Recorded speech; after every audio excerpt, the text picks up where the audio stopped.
Hi friends, welcome back my YouTube channel.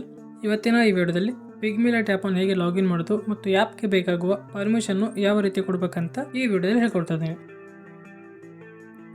ನಿಮ್ಮ ಮೊಬೈಲ್ನಲ್ಲಿ ಪಿಗ್ಮಿಲೆಟ್ ಆ್ಯಪನ್ನು ಓಪನ್ ಮಾಡಿ. ನಂತರ ಕಾಂಟ್ಯಾಕ್ಟ್ ಆಕ್ಸೆಸ್ ಕೇಳುತ್ತೆ, ಅಲೋ ಮಾಡ್ಕೊಳ್ಳಿ. ಫೋನ್ ಕಾಲ್ ಆಕ್ಸೆಸ್ ಕೇಳುತ್ತೆ, ಅಲೋ ಮಾಡಿ. ಡಿವೈಸ್ ಆಕ್ಸೆಸ್ ಕೇಳುತ್ತೆ, ಅಲೋ ಮಾಡಿ.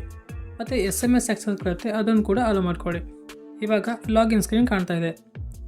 ನಿಮಗೆ ಕೊಟ್ಟಿರುವ ಯೂಸರ್ ಐಡಿ ಮತ್ತು ಪಾಸ್ವರ್ಡನ್ನು ಹಾಕಿ ಲಾಗಿನ್ ಮೇಲೆ ಕ್ಲಿಕ್ ಮಾಡಿಕೊಳ್ಳಿ. ಲಾಗಿನ್ ಆದಮೇಲೆ ನಿಮಗೆ ಈ ಥರ ಡ್ಯಾಶ್ಬೋರ್ಡ್ ಕಾಣಿಸುತ್ತದೆ. ಲೆಫ್ಟ್ ಸೈಡ್ ಮೇಲೆ ಕಾಣಿಸುವ ಮೆನು ಬಾರ್ ಮೇಲೆ ಕ್ಲಿಕ್ ಮಾಡಿ. ಕೆಳಗೆ ಕಾಣಿಸುವ ಪರ್ಮಿಷನನ್ನು ಸೆಲೆಕ್ಟ್ ಮಾಡಿ. ನಂತರ ಸ್ಟೋರೇಜ್ ಪರ್ಮಿಷನ್ ಮೇಲೆ ಕ್ಲಿಕ್ ಮಾಡಿಕೊಳ್ಳಿ. ಅದಾದಮೇಲೆ ಮ್ಯಾನೇಜ್ ಆಲ್ ಫೈಲ್ಸ್ನಲ್ಲಿ ಕಾಣುವ ಟಾಗಲ್ ಮೇಲೆ ಕ್ಲಿಕ್ ಮಾಡಿ.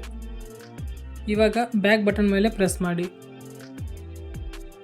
ಇನ್ನೊಮ್ಮೆ ಸ್ಟೋರೇಜ್ ಪರ್ಮಿಷನ್ ಮೇಲೆ ಕ್ಲಿಕ್ ಮಾಡಿ. ಅದಾದಮೇಲೆ ಹೋಮ್ ಬಟನ್ ಮೇಲೆ ಕ್ಲಿಕ್ ಮಾಡಿ. ನಂತರ ಸಿಂಕ್ ಐಡಿ ಮೇಲೆ ಕ್ಲಿಕ್ ಮಾಡಿದಾಗ ಅಪ್ಲೋಡ್ ಆದ ದಿನಾಂಕ ಹಾಗೂ ಅಕೌಂಟ್ಸ್ಗಳು ಕಾಣಿಸುತ್ತವೆ. ಒಂದು ವೇಳೆ ಅಕೌಂಟ್ಸ್ ಮತ್ತು ದಿನಾಂಕ ಕಾಣದೇ ಇದ್ದಲ್ಲಿ ಅಪ್ಲೋಡ್ ಆಗಿರುವುದಿಲ್ಲ.